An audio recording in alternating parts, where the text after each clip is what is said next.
Hi, I'm Mark, and I'm so glad that you're watching this video today. If this is the first time you've gotten to our channel, _Freedom for Life _, we are glad you're here. You've come to the right place. Freedom for Life is here to give you the tools, the truths, and the knowledge to go from where you are to where you're called and created to be. And this video is actually one of 4 in a series, and it's going to give you tools to live your life this week differently than you did last week. One other thing I want to let you know is this.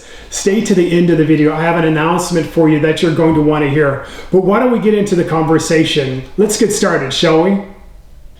We've been having this conversation over the past several videos about a guy named Gideon, one of my favorite people, because Gideon is just an ordinary person who lived an extraordinary life, kind of like maybe you and I am doing.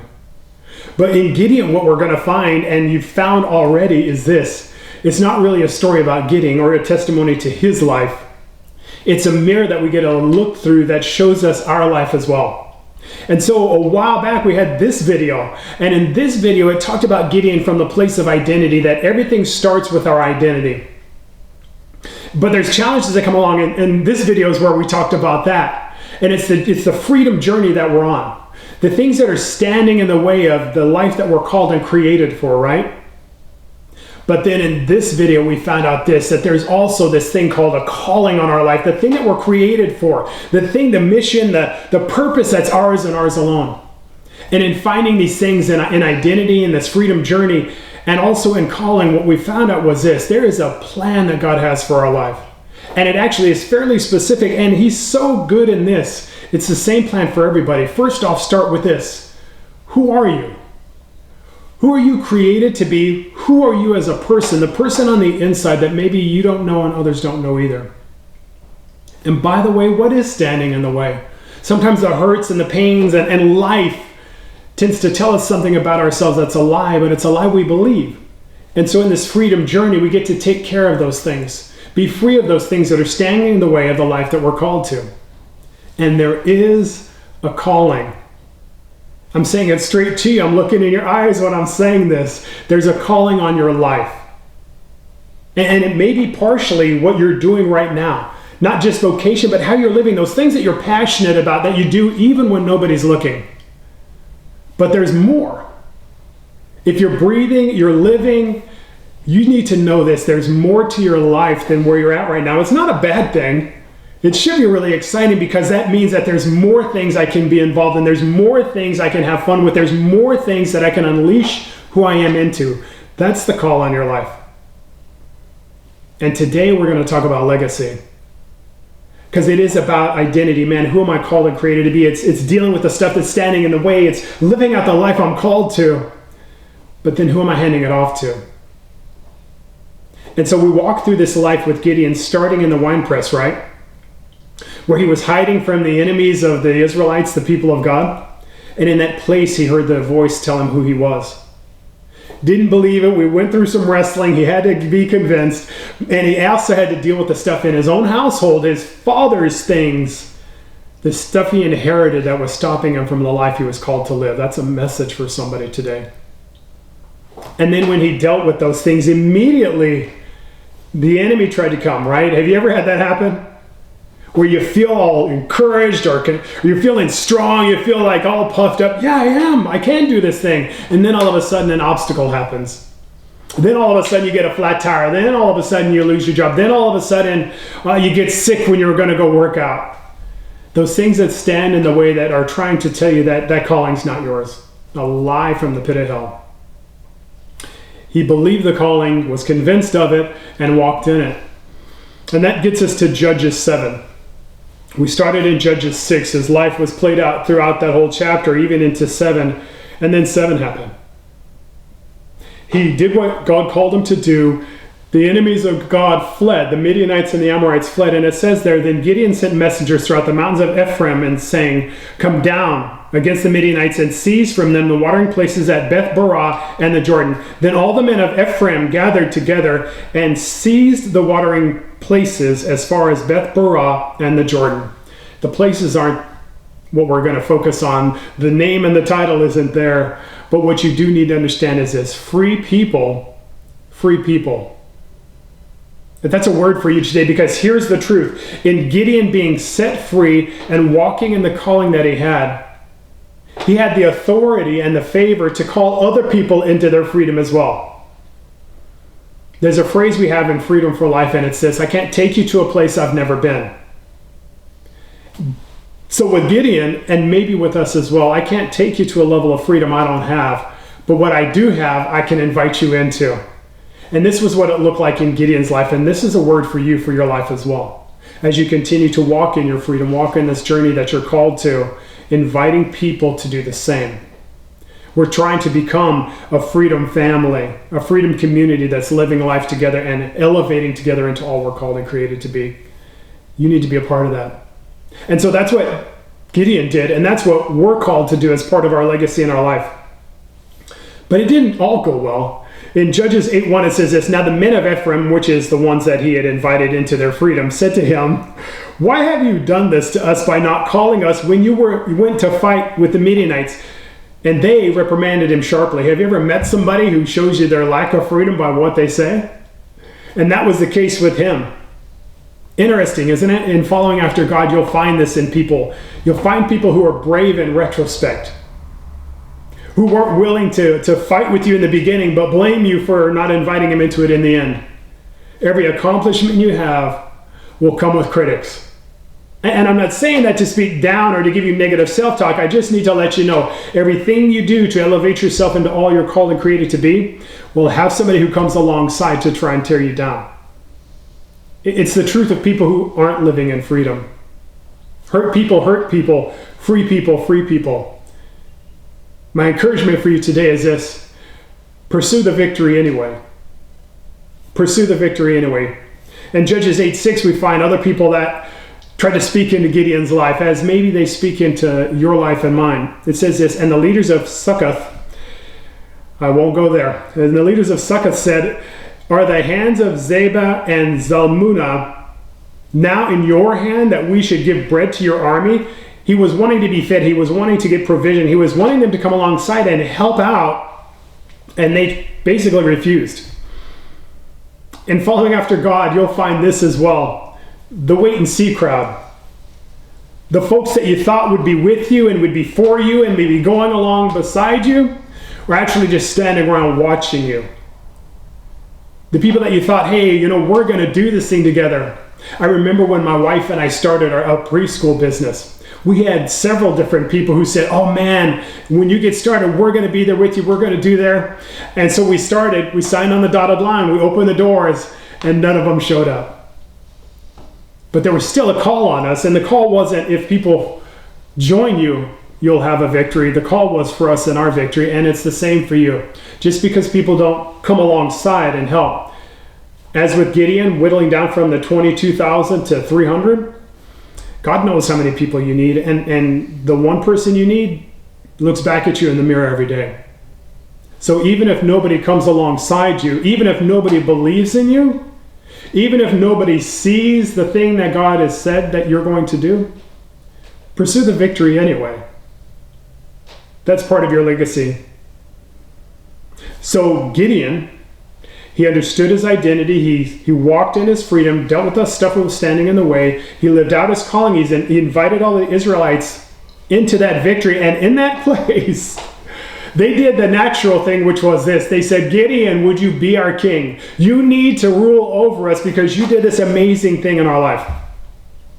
And if Gideon was me, he probably would have said yes, right? Now all of a sudden I'm popular. Now all of a sudden I'm important. Now all of a sudden I have meaning. Do you remember where he came from? Right? I'm the least in my family, the least likely to succeed, least likely to be chosen, least likely to do anything important. And my tribe, my family, the people that I'm associated with, we're the weakest of everybody in our community, all 12 tribes of Israel. Can you imagine the level of insecurity that could be inside a person where they come from a place of feeling like they're nothing, hiding on the inside? And I know some of you, and myself included, I've been there, where I felt like I was a failure waiting to happen. And in that place of actually seeing good things happen and being invited to be, right, the most important person around, to be able to say, yeah, that's what I want to be. Not because it's God's will, but because it's that emptiness on the inside I need to fill. But Gideon was different in this. He said to them in Judges 8:23, I will not rule over you, nor shall my son rule over you. The Lord shall rule over you. That was so profoundly wise in this. Success brings fans. Success brings idolatry. People that see the work of God through you and equate it to you. And that's such a dangerous place to be. Never take God's glory or accept the invitation to his throne. There's only one king on the throne, and his name is Jesus Christ. And you and I both know that, right? We know that. But sometimes we don't live that necessarily all the time. Our insecurities, our fears, our need to be wanted and need to be noticed sometimes give us that desire to sit on the throne that doesn't belong to us. He didn't do that. But he didn't make all the right decisions. In Judges 8:27, it says this. Well, let me tell you what happens first. So they have the victory, and they want to put him on the throne, and he says, I'm not going to be king over you, neither will anybody in my household. But out of all the spoils, out of all the stuff you got from defeating those enemies, give me one gold ring. And so every person in the army, every person who got all of the benefits of that victory, gave him a gold ring, and with it he did this. In Judges 8:27 it says, Then Gideon made it into an ephod and set it up in his city. What an ephod was the breastplate that the high priest wore. He was the holiest man. He was the leader of the in this case church. It was the breastplate that he wore made out of gold, and the high priest over all of Israel had 12 stones in it, and the 12 stones represented all 12 tribes. Amazing apparel. So he made one of those and set it up in his city. His city was Ophrah, where those idols were. And all Israel played the harlot, which means they turned from God again. It became a snare to Gideon and to his house, his family. Isn't it interesting how in a time of need and desperation, he tore down idols, and in a time of victory and in a time of ease and in a time of comfort, he raised up another idol. Sometimes there's things in our families, there's the generational things, just to be totally honest. Sometimes God's our God when we need him, and we're our God when we don't. And for Gideon, part of his legacy was this. There were still those freedom issues on the inside that said, I needed God, so I'll follow him wholeheartedly and deal with everything that stands in the way. But in that place of victory, in that place of comfort, in that place of ease, now all of a sudden I find substitutes. Have you ever been there? I know I have. Maybe not an ephod or something like that, but there are generational issues. There are generational issues that happen. And in his case, it had a consequence. Judges 8:33 through 35, it talks about as Gideon died and all the people of Israel, they followed after those same gods, little g gods, that they followed after before Gideon arose as the leader and the victor. And it says this, in talking about them and how they dealt with this family, it said, nor did they show kindness to the house of Jerubbaal, Gideon. Isn't it a shame? Jerubbaal was this word, and it said in translation, he who contends with Baal, he who contends with false gods. His name lasted longer than his activity. He wasn't that person anymore. He was Gideon in the end because he actually invited those things he contended with earlier back into his life. Gosh, I hope that never is your life. It never is a place where you win when you invite back in the things that you were dealing with before. Don't let temporary victories be enough. Don't let God be God only when you're dealing with stuff in your life and go back to you've been there. I've been there too. those bargains with God. God, if you only come through in this way, I'll follow you, I'll do this, I'll tithe, I'll whatever the thing is. Don't let a temporary victory be there. There's a difference between personal integrity and discipleship. There's a difference between living out a lifestyle of righteousness, walking before God, versus just doing habits when the habits are convenient. There's this legacy that God wants to hand off to us. It's a legacy that lasts past my life. It's a legacy that I hand off to my kids. It's a legacy that I hand off to the people that I impact. At the end of the day, when each of us dies, it won't be about the things we've done, the activities we've accomplished, or the things we leave to everybody else. The inheritance that lasts generations is an inheritance of integrity and righteousness, an inheritance of living clean before God and others. And so for Gideon, he started with an identity. Really, he started with insecurity. He started with pain and hurt in the life, right? Hurt people. God intersected in his life and gave him the truth about what his identity was. He dealt with stuff that was standing in the way, and he led a life that was amazing. You and I are called to do the same, but here's the one that's the baton passing. It's saying, how can I pass on what I've been given to those around me? Not just living it for myself or walking back into habits that I thought I was victorious in. He who the Son sets free is free indeed, which means that we never walk back into the things we've been healed of. We walk in the freedom of not having them influence our life any longer. The story of Gideon is the story of our life. God wants you to know who you are called and created to be. He wants to invite you to deal with the stuff that's standing in between, and he'll walk you gently, patiently towards that. And he wants to unleash you into everything that you were called and created to accomplish, to live, the adventure he calls you to. Your life is an adventure waiting to happen, and he is calling you right now to make that happen. But then there's that legacy part. Even while you're walking towards what you're called to, you can invite somebody to come alongside. Would you do that? So that your life is a life that matters beyond you? I know I want to, and I know that's what freedom for life is. It's handing it off to somebody else. Free people, free people. Join us in this community and be a part of being free and setting people free. My name is Mark. I am so glad that you're here.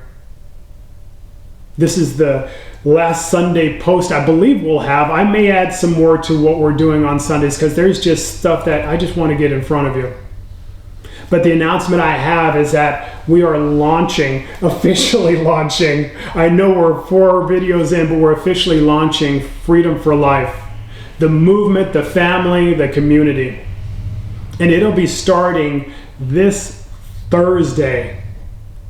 And from there, we're going to move into a place of really giving you more and more tools, truths, and knowledge for you to go from where you're at to where you're called and created to be.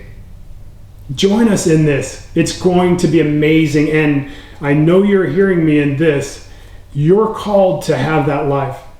That voice that you're hearing, that doubt that's on the inside is a lie. It's not the truth. Join us in this Freedom for Life family, this Freedom for Life community. And would you put a comment down below? We are a family. We are a community. We're walking in this journey together. And if there's something that you want to have addressed, there's an issue or concern or question, or maybe you're being impacted by it and you want to let me know where you're at in your freedom journey, man, put that comment down below. I want to hear where you're at and what's going on in your life. And would you do these 3 things? Would you subscribe so that you can continue to learn and grow together, the tools, the truths, and the knowledge? Can we all grow in that together? And would you also hit that like button and let us know that we're having an impact? That encourages us so much. And lastly, would you ring that bell so that every time we do have a video, you're part of that conversation, part of that moving forward in that journey. I'm Mark. I am glad you're a part of what we're doing. I hope you have a great day, and we will talk to you soon.